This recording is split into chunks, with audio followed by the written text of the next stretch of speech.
तो जय हिंद बच्चों, लेकर आ चुका मैं आप लोगों के लिए MCQ R S. Agarwal ICSE board से रिफ्लेक्शन चैप्टर से। तो देखिए, सबसे पहले कहा जाता है the position of a point in a plane is determined by two fixed mutually perpendicular straight lines X dash O X and Y O dash. आपको बस 2 मिनट लेकर बता देता हूँ कंसेप्ट एक बार।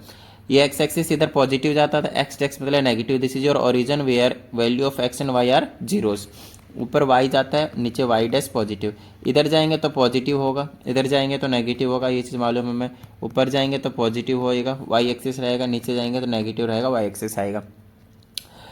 कोई भी यहाँ पे रहता है, फर्स्ट क्वाड्रेंट होता है ये वाला, ये आपके पास सेकंड क्वाड्रेंट है, ये आपके पास थर्ड क्वाड्रेंट है, ये आपके पास फोर्थ क्वाड्रेंट है। फर्स्ट क्वाड्रेंट में x भी पॉजिटिव रहता है, y भी पॉजिटिव रहता है। कोऑर्डिनेट्स कहते हैं हम इसको। x और y को जब हम एक साथ लिखते हैं, अदरवाइज x को हम एब्सिसा के नाम से जानते हैं और y को हम ऑर्डिनेट के नाम से जानते हैं, ठीक है। और साथ में रहता है तो उसको हम कोऑर्डिनेट कहते हैं। यहाँ पे x माइनस का रहेगा और y पॉजिटिव का। आप देख सकते हैं इधर जाएंगे तो x माइनस का रहेगा, बट ऊपर जा रहे हैं तो y पॉजिटिव का रहेगा, ठीक है। फर्स्ट सेकंड क्वाड्रेंट हो गया। थर्ड क्वाड्रेंट में x भी नेगेटिव और y भी नेगेटिव रहता है आपके पास, ठीक है। x की वैल्यू पहले लिखी जाती है, y की वैल्यू जस्ट उसके बाद। यहाँ पे x पॉजिटिव है बट y के आपके पास नेगेटिव है। तो ये थोड़ी चीज़ें आपको पता होनी चाहिए।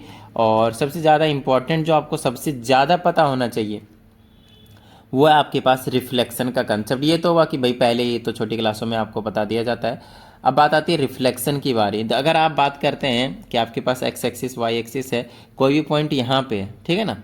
और अगर रिफ्लेक्शन की बात करते हैं एक्स एक्सिस के अकॉर्डिंग, तो ये कहाँ जाएगा, इस वाले क्वाड्रेंट में जाएगा, ठीक है ना। और बिल्कुल सेम डिस्टेंस पे जाएगा। ये तो मैंने फिर भी थोड़ा सा डिस्टेंस अलग बना दिया है। सेम डिस्टेंस पे ये वाला डिस्टेंस और ये वाला डिस्टेंस बिल्कुल सेम रहेगा।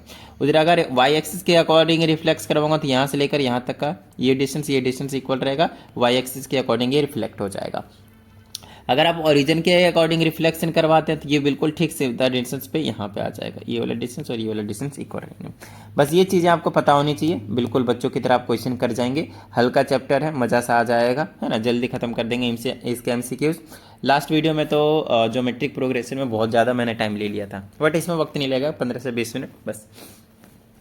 ठीक है था। इसमें कहा है the position of a point in a plane is determined by two fixed mutually perpendicular straight line. आपको पता है ये वाले लाइन आ जाता है आपके पास एक्स ओ एक्स डैश और Y O Y dash, no doubt. Intersecting is there at point O. यहाँ पे दीज लाइन्स आर कॉल्ड, इनको कहते हैं axes of refraction reference, sorry, इन्हीं को हम रेफरेंस लाइन लेकर चलते हैं।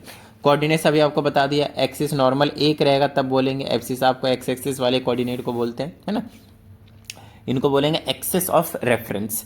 दूसरा the vertical line Y O dash and horizontal line X Y X dash, तो इसको हम वाई एक्सिस कहते हैं और इसको हम एक्स एक्सिस कहते हैं। तो वाई वाला पहले लिखा है तो ये ऑप्शन सही होगा, Y axis and X axis.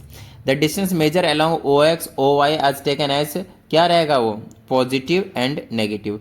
O X गलत बात, ये गलत बात कर दिया मैंने, दोनों ही पॉजिटिव रहेंगे। ये वाला देखिए ओ अलॉन्ग ओ एक्स, यहाँ से लेकर इधर जाएंगे, मैं कलर चेंज कर लेता हूँ, यहाँ से लेकर हम इधर जाएंगे तो पॉजिटिव रहेगा। ओ वाई यहाँ से लेकर इधर जाएंगे तो भी पॉजिटिव रहेंगे। तो ये आपके सही बात है, ठीक है। कोऑर्डिनेट्स ऑफ इस point on the Y axis, अगर कोई पॉइंट वाई एक्सिस पे मान लीजिए यहाँ पे तो कोऑर्डिनेट्स क्या होगा, एक्स की वैल्यू 0 होता है और वाई की कुछ ना कुछ होती है। और वहीं अगर एक्स एक्सिस पे होगा तो एक्स की वैल्यू कुछ ना कुछ होगी, वाई की वैल्यू 0 होगी, ठीक है। तो इसका अगले क्वेश्चन का आंसर ये आंसर आ जाएगा। The line y is equal to 0 means, ये बात बहुत अच्छे समझिएगा।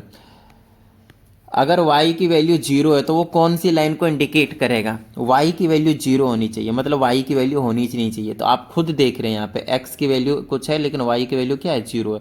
तो वो हमेशा कौन से एक्सिस पे लाई करेगा, यस x एक्सिस पे लाई करेगा। तो y is equal to 0 means x axis and x is equal to 0 means y axis. समझ में आ गई होगी बात। The line x is equal to a, याद कीजिए आपको मैंने बताया था अगर x इज इक्वल टू 3 है तो 1 2 3 पॉइंट आया और y के पैरेलल आपको ग्राफ बनाना होता था, ये लाइन खींचनी होती थी, याद आया। y इज इक्वल टू मान लीजिए 5 है तो 1 2 3 4 5 जाइए और ऐसे सीधे कर दीजिए x के parallel.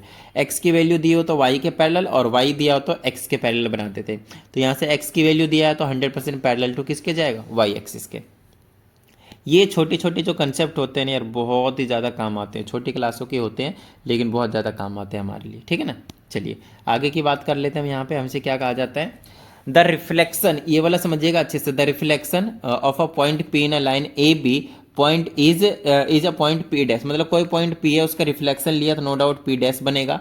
Such that A B क्या है इस पी पी डैश के, वो आपसे पूछा है इस पी पी डैश के ए बी क्या है, where A B is the reflection, तो ये वाला बिल्कुल बीचों बीच में रहेगा और दो पार्ट इक्वल पार्ट में डिवाइड करता है, साथ में परपेंडिकुलर लाइन रहती है। जैसे कि ये वाला था, याद कीजिए एक पॉइंट यहाँ रहेगा तो इसके अगर एक्स एक्सिस के रेफरेंस में लूँगा तो यहाँ आएगा इसके रिफ्लेक्शन, तो ये पॉइंट पी रहेगा, ये पॉइंट पी डैश होगा, तो ये लाइन खींचेगा और ये लाइन, ये दोनों एक दूसरे के ऊपर क्या रहेंगे, ये परपेंडिकुलर बाइसेक्टर का काम करता है। ठीक है ना, क्या करता है, परपेंडिकुलर बाइसेक्टर, तो ये ऑप्शन सही होगा।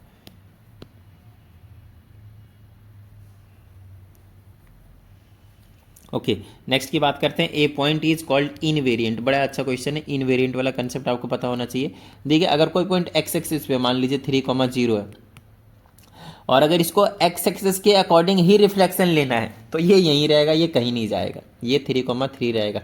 मतलब रिफ्लेक्शन लेने के बाद भी अगर वही पॉइंट रह जाए तो उसको हम कहते हैं क्या, क्या कहते हैं उसको, यस इनवेरिएंट पॉइंट कहते हैं। और ये तभी होता है जब वो किस पे लाई करते हैं, या तो एक्स एक्सिस पे लाई करे या फिर वाई एक्सिस पे लाई करे, मतलब जो एक्सिस ऑफ रिफ्लेक्शन रहेगा उसी पे लाई करते हैं, तब जाकर इनवेरिएंट पॉइंट मिलता है। ठीक है, तो कब कहेंगे, जब ऑन द लाइन रहने वाला है। ठीक है, चलिए reflection of the point this in the x axis is P point, अगर कोई पॉइंट एक्स कॉमा वाई है, देखिए दोनों पॉजिटिव है तो यहाँ पे कहीं होगा। अगर पी डैश अगर एक्स एक्सिस के अकॉर्डिंग रिफ्लेक्शन करवाएंगे तो ये पॉइंट यहाँ आएगा, तो उसका साइन बताना क्या होगा, तो इसमें देख लीजिए एक्स पॉजिटिव ही रहने वाला है बट वाई क्या रहेगा, नेगेटिव। आपको याद रखना है अगर एक्स एक्सिस के अकॉर्डिंग आपको क्या करना है, रिफ्लेक्शन लेना है, तो वाई का चेंज करना है साइन, सिर्फ साइन। और अगर y के एक्सिस के रिफ्लेक्शन लेना है तो x का साइन चेंज करना है, और अगर ओरिजिन से लेना है तो दोनों का साइन चेंज करना है। बस आपको ये कंसेप्ट याद रखना है। ठीक है ना, बड़ा छोटा सा क्वेश्चन रहता है और लेकिन बड़ा ही इंपॉर्टेंट रोल प्ले कर जाता है और बड़े मार्क्स दिला के जाता है ये, है ना, कुछ सेकंडों में 1 मार्क्स दिला कर चले जाएगा ये। तो y का साइन चेंज करेंगे तो आपका ये आंसर हो जाएगा। रिफ्लेक्शन ऑफ अ पॉइंट, अब की बार x इज इक्वल टू 0 का बोला, x इज इक्वल टू 0 का मतलब अभी ऊपर नहीं बताया मैंने, इसका मतलब क्या है, y एक्सिस। तो क्वेश्चन देखिए कैसे पूछ रहा है, तो y एक्सिस के अकॉर्डिंग रिफ्लेक्शन करवाएंगे तो क्या करेंगे, x का साइन चेंज कर देंगे, इसका भी यही आंसर है। Reflection of the point -2,3 in the x axis, तो y एक्सिस का साइन चेंज कर देंगे तो -2 ऐसे ही रहेगा और y एक्सिस का साइन चेंज करेंगे तो कितना बन जाएगा, -3। समझ में आ गई की बात। ठीक है, reflection of a point this in y axis, तो x एक्सिस का साइन चेंज करेंगे तो 4 ऐसे ही रहेगा एज इट इज, और y का साइन चेंज कर देंगे तो 5,4 बन जाएगा।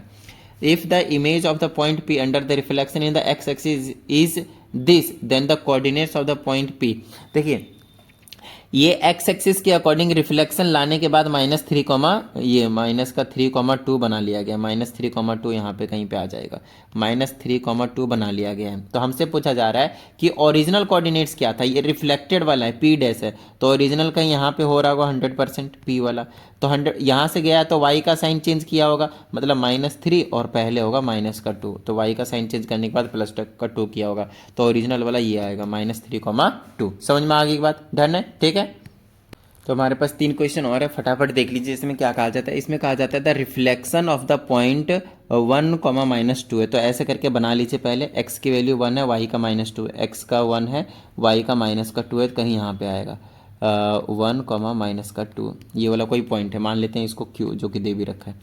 तो y इज इक्वल टू 1 के अकॉर्डिंग आपको क्या करना है, रिफ्लेक्शन लेना है, तो y is equal to -1, y is equal to -1 मतलब x के पैरेलल। ठीक है ना, तो यहाँ पे आ जाएगा -1, यहाँ पे आ जाएगा कहीं पे -1, तो यहाँ पे ये वाला लेना है, ये वाला। ठीक है, -1, y इज इक्वल टू -1 की लाइन ये रहेगी आपके पास x के पैरेलल -1 के पॉइंट से। अब हमसे पूछा गया है कि इसका रिफ्लेक्शन लेंगे तो कहाँ जाएगा, तो अगर ये वाला पॉइंट नो डाउट 1 डिस्टेंस, तो 1 डिस्टेंस पे सीधा ये यहाँ पे पहुँचेगा, तो 1 तो रहेगा लेकिन ये वाला वैल्यू क्या हो जाएगी, 0 बन जाएगी, तो 1,0 will be the correct answer. ठीक है, रिफ्लेक्शन 4, -1 का लेना है, तो 4 इधर कहीं आएगा और -1 कहीं यहाँ पे आएगा, फिर से ये 4, -1 ये वाला पॉइंट है और ये पॉइंट का नाम दिया है ए। इसका रिफ्लेक्शन लेना है x इज इक्वल टू 2 का, तो x इज इक्वल टू 1 और x इज इक्वल टू 2, तो यहाँ से ये वाली लाइन इसके पैरेलल, इसको हटा देता हूँ मैं, y के पैरेलल लेकर जाएंगे x की वैल्यू। आपके ये वाला पॉइंट यहाँ है तो इसका रिफ्लेक्शन लेंगे तो कहाँ पे चला जाएगा, देख लीजिए ये वाला डिस्टेंस और ये डिस्टेंस इक्वल रहेंगे क्योंकि ये 2 का है, ये 4 का है, तो ये सीधा यहाँ पे आ जाएगा पॉइंट। तो यहाँ पे y का तो -1 ही रहने वाला है, बट x का हो जाएगा 0। तो इसका आंसर आएगा 0, -1, ये पहला वाला। The reflection of the origin of the point this in the origin is the point. अब ओरिजन के अबाउट आपको इसका क्या करना है, रिफ्लेक्शन लेना है। तो उस केस में हम क्या करते थे, दोनों का ही साइन चेंज करते थे। तो -3 का 3 हो जाएगा, ऑफकोर्स 0 का 0 ही रहने वाला है, तो 3, 0 will be the correct answer. समझ में आ गई बात, डन है, गॉट इट। तो मैंने तो काफ़ी टाइम बोल दिया था, 15-20 मिनट, ये तो 10 मिनट के आसपास में काम चल गया। चलिए बहुत अच्छी बात है, एक छोटा सा चैप्टर आसान सा हमने 10 मिनट में ही निपटा लिया। फिर भी अगर आपको लगता हो कि मैंने तेज़ करवाया तो प्लीज़ एक बार बता दीजिए कौन से क्वेश्चन में डाउट है। और अगर आप चाहते हैं कि ऑनलाइन लाइव क्लासेस आपको, ऑनलाइन पर्सनल क्लास अगर आपको चाहिए तो 7428 52 56 69, यस, इस मोबाइल नंबर पे आप व्हाट्सअप कर सकते हैं, आपको पर्सनल क्लास मिल जाने वाला है। चलिए मिलते हैं अगली वीडियो में, प्रैक्टिस करते रहिएगा। जय हिंद।